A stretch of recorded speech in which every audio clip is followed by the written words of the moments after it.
Ce que j'ai senti en premier ce lundi matin-là, sur le parvis balayé par le vent de la Défense, ce n'était ni l'odeur de croissants chauds s'échappant de la cafétéria, ni le brouhaha des collègues pressés d'attaquer une nouvelle semaine.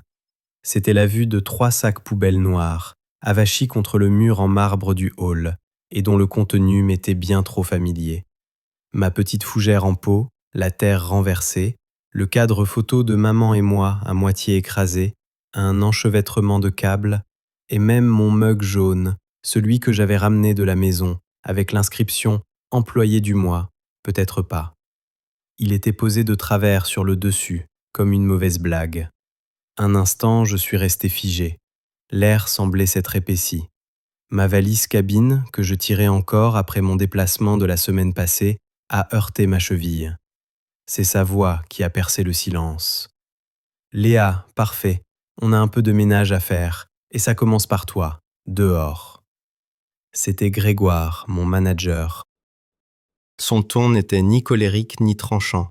Il était neutre, presque répété, comme s'il avait attendu tout le week-end pour me servir cette réplique. Il se tenait là, dans son costume bleu marine impeccable, sa montre dorée brillant tandis qu'il jetait un œil à son poignet, l'air déjà en retard pour plus important. « Allez, à 25 ans, on rebondit vite », ajouta-t-il avec un petit sourire en coin, comme si ça excusait tout. Ces mots m'ont frappé plus durement que la vision de mes affaires. Derrière lui, un demi-cercle de collègues s'était formé, feignant d'être affairés. Certains évitaient mon regard, tapotant sur leur téléphone. D'autres observaient la scène sans se cacher, comme des spectateurs devant un accident sur le périphérique. J'ai croisé le regard de Marc de la compta, dont la bouche esquissait un rictus qu'il peinait à dissimuler. J'avais envie de hurler, de leur rappeler que la semaine d'avant, j'avais traversé la France avec 2 jours de préavis pour aller négocier à Lyon avec un client difficile, sauvant un contrat qui semblait perdu. L'accord que j'avais décroché valait plusieurs millions d'euros pour cette boîte, et ma récompense, c'était de voir ma vie professionnelle jetée dans des sacs poubelles.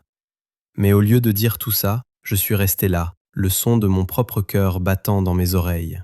« La sécurité t'accompagnera si tu as besoin d'aide avec ça », lança Grégoire en consultant de nouveau son portable. « Ton badge est désactivé. Les papiers pour ton solde de tout compte arriveront par mail. Ne complique pas les choses. » Je me suis penché, les mains tremblantes, pour saisir le plastique lisse des sacs.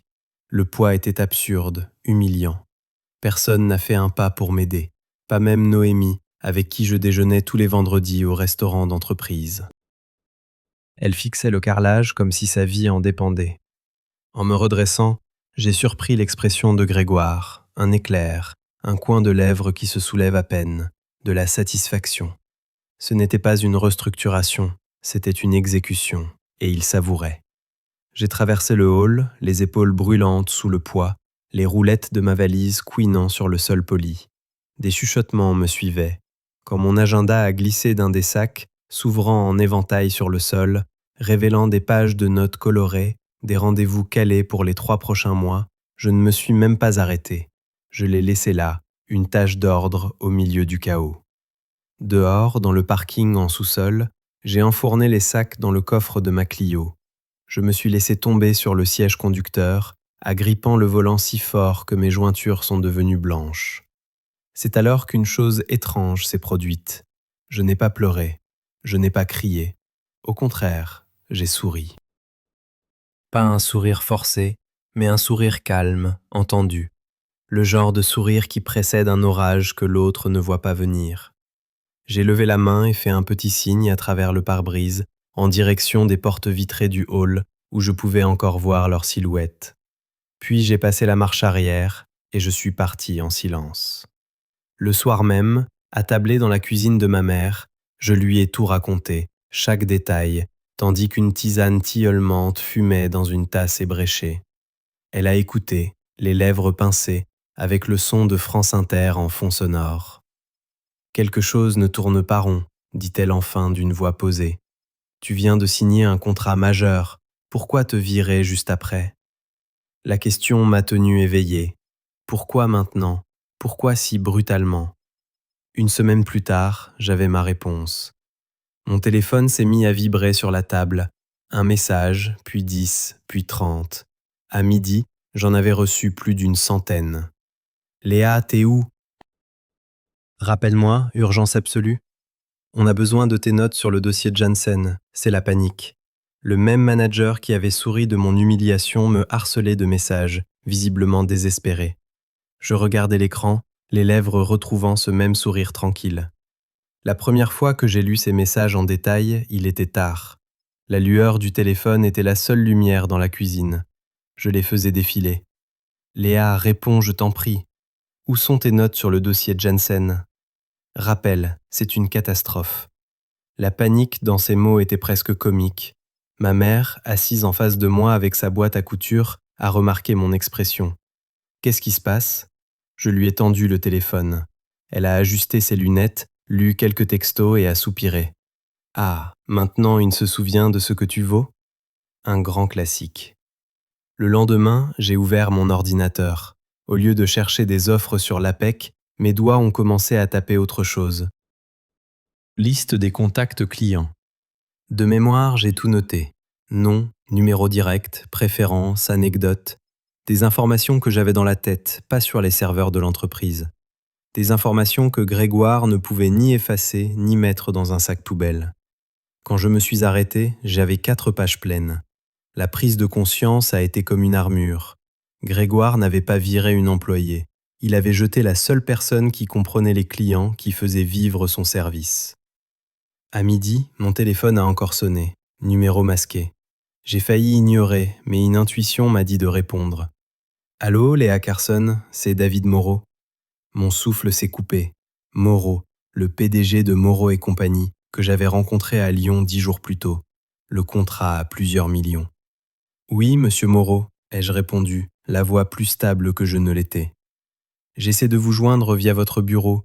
On me dit que vous êtes parti voir si l'herbe était plus verte ailleurs. C'est bien ça? Voilà donc la version officielle. Non, ai-je dit fermement. Je n'ai pas démissionné. J'ai été licencié, avec effet immédiat.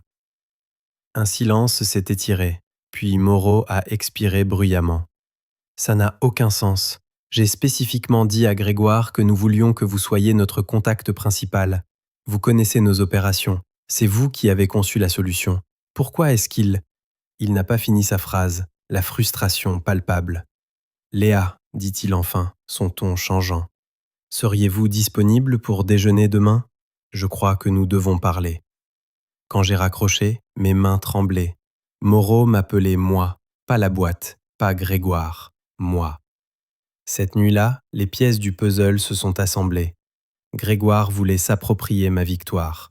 Me virer juste après la signature lui permettait de revendiquer le succès. Mais son plan s'effritait déjà. Le lendemain, assise en face de Moreau dans une brasserie d'affaires du 8e arrondissement, je me sentais étrangement calme. Il a commandé un café allongé, moi, un thé vert pour me donner une contenance. « Je vais être direct, dit-il. Votre ancien patron est en difficulté. La réunion de lancement hier a été un désastre. La nouvelle personne sur le dossier n'y comprend rien. Quand nous avons posé des questions sur le modèle logistique que vous aviez conçu, Grégoire s'est figé, incapable d'expliquer un seul détail. Je me suis pincé les lèvres pour cacher un sourire. Nous n'avons pas signé avec eux pour leur réputation, a poursuivi Moreau. Nous avons signé grâce à vous.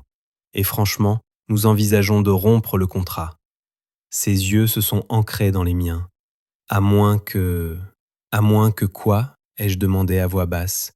À moins que vous nous rejoigniez. Pas avec eux, avec nous, en tant que consultante indépendante. L'offre flottait entre nous. Au-delà de la revanche, c'était un choix. Grégoire m'avait traité comme un déchet. Et une semaine plus tard, le client qu'il pensait posséder m'offrait une chance de tout reconstruire, à mes conditions. Je n'ai pas répondu tout de suite. J'ai hoché la tête, mon esprit déjà en ébullition. En quittant le restaurant, mon téléphone a vibré. Un autre texto de Grégoire. « Léa, je t'en prie, on a besoin de toi. Moreau est furieux. Rappelle-moi. » J'ai glissé le téléphone dans mon sac. Grégoire n'était plus mon problème. C'était juste un homme dans des sables mouvants et je n'avais aucune intention de lui lancer une corde. Le lendemain, le téléphone a de nouveau sonné. C'était Noémie. Elle chuchotait, comme si elle appelait depuis la cage d'escalier. Je ne devrais pas faire ça, mais c'est le chaos ici. Moreau menace d'annuler et Grégoire te fait porter le chapeau. Il dit à tout le monde que tu as claqué la porte et que tu retiens des dossiers pour le saboter. C'est faux. Je sais, dit-elle vite, mais il panique. Tristan du service juridique dit que le conseil d'administration a reçu des plaintes. Je voulais juste que tu le saches. Si tu te défends, sache qu'on est plusieurs à te soutenir. Le soir, j'ai ouvert un nouveau document sur mon ordinateur. En haut, j'ai tapé « Léa Carson, conseil ». À minuit, un email de Grégoire, objet « Urgent, implémentation Janssen ». Léa, la situation est hors de contrôle. Tu dois être au bureau demain pour la réunion avec Moreau. Je ferai en sorte que tout soit aplani, mais il faut que tu viennes. Ne gâche pas ta carrière pour une question d'ego. Une question d'ego ? J'ai transféré l'email à Simon, un ami avocat spécialisé en droit du travail. Sa réponse est arrivée dans l'heure. N'y retourne surtout pas, ne signe rien. Ils t'ont viré, fin d'histoire. S'ils sont à ce point aux abois, tu as la main. Appelle-moi demain. Avoir la main. Ce mot a allumé une étincelle en moi. Le lendemain, Moreau a rappelé. Léa, il me faut une réponse. La prochaine réunion est vendredi. Si vous êtes partante, je vous propose le double de votre ancien salaire, contrat de prestation de service. J'accepte, ai-je dit avant de pouvoir douter. Parfait, vendredi matin, 10h, même immeuble. Vous viendrez en tant que notre consultante.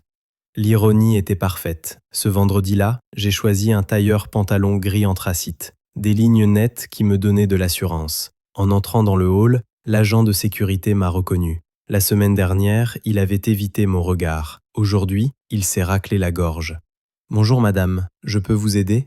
J'ai glissé une carte de visite sur le comptoir. Moreau et compagnie, avec mon nom en dessous, suivi de consultante. Je suis ici pour la réunion Janssen. Ses sourcils se sont haussés. Après un bref appel, il m'a tendu un badge visiteur. 15e étage, salle de réunion B. Quand j'ai poussé la porte, Moreau et 2 de ses directeurs étaient déjà là. Ils m'ont souri. Derrière eux, j'ai aperçu Noémie. Ses yeux se sont écarquillés de soulagement. À 10h précises, Grégoire est entré, flanqué de Tristan et d'une jeune femme. Son sourire s'est figé en me voyant. « Qu'est-ce qu'elle fait ici ?» a-t-il lâché. « Mademoiselle Carson représente nos intérêts », a répondu Moreau sans ciller. Étant donné sa connaissance approfondie du projet, sa présence nous est indispensable. Léa reste. La dynamique du pouvoir venait de basculer. Grégoire s'est assis, la mâchoire serrée. La réunion a commencé. Moreau m'a donné la parole. J'ai parlé d'une voix claire, concise. À un moment, Grégoire a tenté de m'interrompre.